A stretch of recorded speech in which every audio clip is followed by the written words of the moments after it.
पश्चिम बंगाल विधानसभा में बुधवार को भावुक कर देने वाला दृश्य देखने को मिला। भाजपा विधायक रत्ना देवनाथ सदन की कार्रवाई के दौरान भावुक हो गई।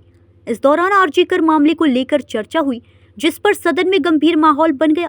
विपक्ष की चिंताओं पर प्रतिक्रिया देते हुए मुख्यमंत्री ने आश्वासन दिया कि मामले के दोषियों को किसी भी कीमत पर बख्शा नहीं जाएगा और पीड़ित पक्ष को न्याय दिलाने के लिए सरकार हर संभव कदम उठाएगी।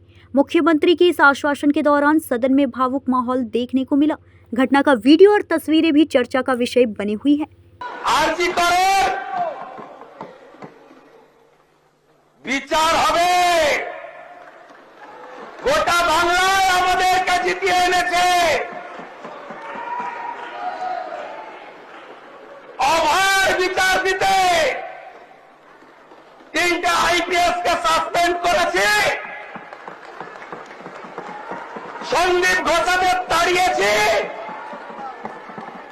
বাকি যা আছে পরিষ্কার করব। न्यूज़ इंडिया 24 से काजल सिंह, ब्यूरो रिपोर्ट।